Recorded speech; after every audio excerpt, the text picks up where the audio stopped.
Hi, I'm Deborah, and with my husband John, we're running the YouTube channel Hello My Garden. And today we're planting garlic. We're in the Piedmont area of North Carolina, and it's a rainy day today, but we got to get the garlic in, so we're kind of filming in between raindrops, and we're going to give you just a little bit of a glimpse into our garlic, and I'm going to show you John because he's the one that's going to be gardening today. Hope you enjoy. Thank you so much Hi, for my name is John. watching. I'm Deb's husband, and as she's indicated, we're getting ready to plant our garlic for which will actually be harvested next year. This is going to make our third time planting garlic. The first year we did a small grow bag. Last year we planted it was in October of last year, we planted a 4-foot by 12-foot raised bed of garlic, and at that time I actually used a separation of 6 inches between the garlic and 6 inches between the rows. This year, based on additional readings and as an experiment, I'm actually closing the gap a little bit. I'm actually going to have a separation of 4 inches between the rows and 4 inches between the garlic. As far as preparation of the bed, most garlic usually likes a porous soil that has good drainage, which would include some type of sand, compost, and topsoil. That's what we've got here. This type of soil worked very well for us last year, and we also prepped our soil. This I did about 4 weeks ago by adding compost. And we do traditional compost. We also do a Japanese compost called bukashi, which we like a lot as well. I actually used the Japanese bukashi on this as compost, and I added on top of that worm castings and kelp. I let that basically, I scattered it on the soil. I didn't put a tremendous amount on because basically too much fertilizer can cause the greens to produce more than the bulbs. So you need to kind of be a little conscious of that. This was allowed to stabilize, and now I'm ready to plant my garlic. We'll plant it now. This garlic will not be harvested until June, July of next year. We do actually cover, as you can see, it's a raised bed with hoops, and we cover it with a row cover throughout the winter. And then when we get really, really cold temperatures, we'll actually put a cover of plastic on top. But it is cold hardy, and it seems to perform better growing it like this. You can actually plant garlic in the spring and actually harvest garlic in at pretty much the same time as you would if you planted it now. The thing is, my understanding, I don't know, I've never planted in the spring, but it's my understanding the bulbs will not be as large. So that's why we plant when we do. We consume a lot of garlic, so that's one of the reasons I decided to condense the rows, because I found that it worked very well with the 6 inches and 6 inches. But I've also read that you can basically do it 4 to 6 inches. So in order to have a larger yield this year, I've opted to experiment and try doing the 4 inches and 4 inches. I'm sure that most people know that garlic is considered to be medicinal, in lots of places in the world, particularly Asia and Russia.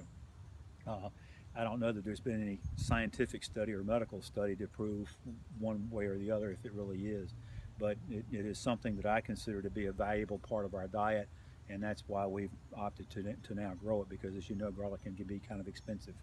But anyway, without further ado, we'll go ahead and start planting the garlic. I've already planted, as you may see here, I've planted 4 rows already.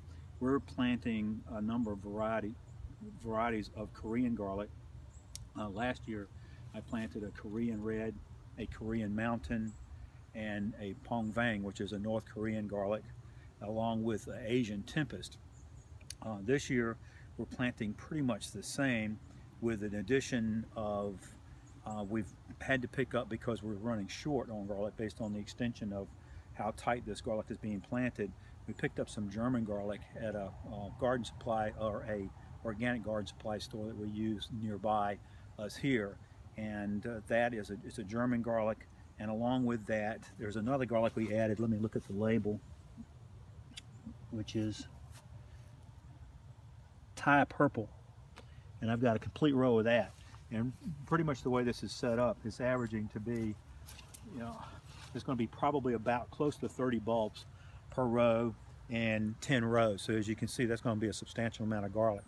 Now when we harvested it next year, essentially and all of this is considered a hardneck garlic, will actually allow the stalks to start to turn yellow, and sometimes with hardneck, the stalks completely brown and even start to wilt. And it doesn't signify that it's ready to harvest as much as it does with a soft neck garlic. So you really need to kind of test it, or maybe even pull up a bulb and just see where it's at, because where you want it, you certainly don't want it to where it starts to rot. You don't want it to where it completely separates either. So it's something you're going to have to kind of fill it out, because you can't tell as positively with the stalk as you can with the soft neck. And we will probably end up planting soft neck, because I have a feeling I'm not going to have enough to complete the bed with everything that we've purchased today. But as you can see, I've already planted 4 rows, and we'll go ahead and start to plant to show how we do that. Essentially what you want to do is take your bulb and actually separate the actual garlic clove, but you don't want to remove the paper. You essentially want to place the bulb, or the actual garlic clove itself, with the flat end down and the pointed end up. And depends on what books you read, some will say 1 to 2 inches deep, some will say 2 to 4 inches deep, some will say 3 to 4 inches deep. I've tried it a number of different ways with my bed last year, and it seemed to work no matter what depth I planted it. But right now I'm averaging probably about 3 inches deep on these, and like I said, with 4 inch separation. And we have a little device that we use that actually helps a great deal, because it generates the size hole that we want, and it's actually got markings on it to show. I mean, it's kind of hard to see with the soil, the way it's it's dirty, you can't see it, but you can see the 4 inch line there. But like I stated, I'm actually planting this about 3 inches deep. Again, with the flat side down, and then you close it up. And like I said, about 4 inches apart. I'll do another hole. It's pretty simple. And I use the string to help me keep things in order from a spacing standpoint, and it just keeps it organized, and it's easier to mark.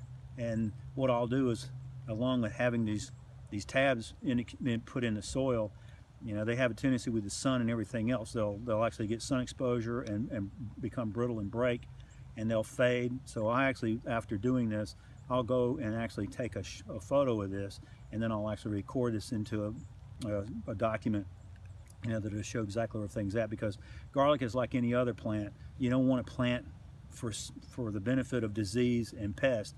You don't want to replant in the same place twice. You want to rotate this crop just like you would anything else. And most recommend a 3-year rotation, based on where you're raising it, and that's what we'll do here. But we've been very lucky so far, knock on wood, that we haven't had any problems with pests. We've not had any problem with disease, and we hope that we can continue to have that. It's pretty much of a maintenance-free crop, and we're very happy about that. Okay, we've completed planting this row, which has the twine on it, and this is a full row of Korean red, and hopefully I'll end up with at least 3 rows of Korean red. What I'm going to do now, before I close, is just basically show how this is set up. As you can see, I just use roofing nails. You can use deck screws, you can use anything you want if you have a wooden raised bed. And obviously, if you've got something less or different than that, you can come up with your own configuration of how you want to line things up, even if you want to be as detailed as I am about it. But what I'm going to do now is move this nail over to the next set of nails, so that I can go ahead and do another row. I mean, once I do that, that'll pretty much conclude today's video. We'll clearly do a follow-up video once we go to harvest to show how we do that and how we cure the garlic. But anyway, it's been nice talking to y'all, and thank you for your time. Have a good day.